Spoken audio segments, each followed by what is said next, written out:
Ang mabuting balita ng Panginoon ayon sa aklat ng Genesis.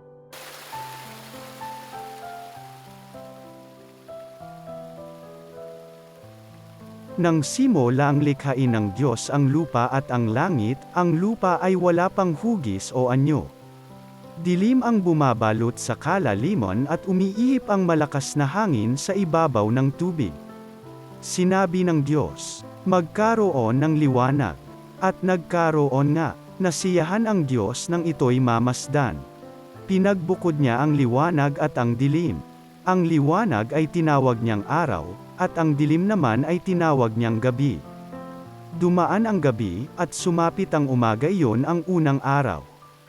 Sinabi ng Diyos, magkaroon ng kalawakang maghahati sa tubig upang ito'y magkahiwalay. At nangyari ito. Ginawa ng Diyos ang kalawakan na pumagitan sa tubig na nasa itaas at nasa ibaba. Langit ang itinawag niya sa kalawakan. Dumaan ang gabi, at sumapit ang umaga, iyon ang ikalawang araw.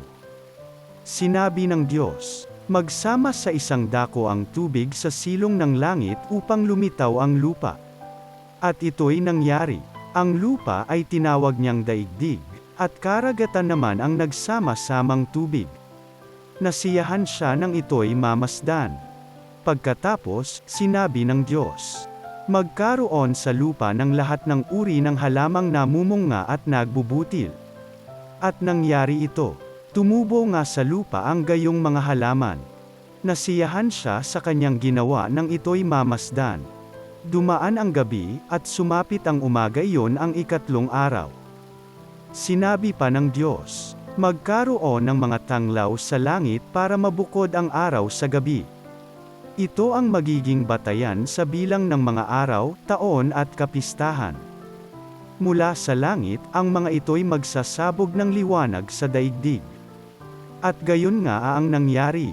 Nilikha ng Diyos ang dalawang malaking tanglaw.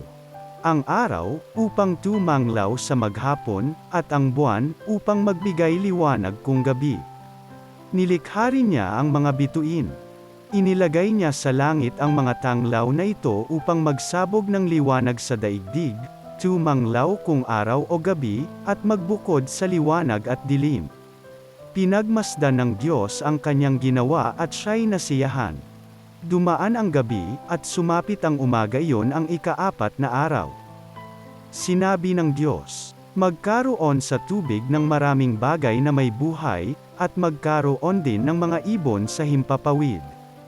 Nilikha ng Diyos ang mga dambuhala sa dagat, at lahat ng bagay na nabubuhay sa tubig, at lahat ng uri ng ibon. Minasdan niya ang kanyang ginawa, at siya'y nasiyahan. Pinagpala niya ang mga ito at sinabi, magpakarami ang lahat ng bagay na nabubuhay sa tubig at punuin ang karagatan, magpakarami rin ang mga ibon at punuin ang daigdig. Dumaan ang gabi, at sumapit ang umaga, iyon ang ikalimang araw. Sinabi ng Diyos, magkaroon ng lahat ng uri ng hayop sa lupa. Maaamo, maiilap, malalaki at maliliit. At gayon nga ang nangyari. Nilikha nga niya ang lahat ng ito, at siya'y lubos na nasiyahan nang mamasdan ang mga ito. Pagkatapos likhain ang lahat ng ito, sinabi ng Diyos, ngayon, lalangin natin ang tao.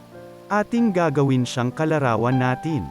Siya ang mamamahala sa mga isda, mga ibon at lahat ng hayop, maging maamo o mailap, malaki o maliit.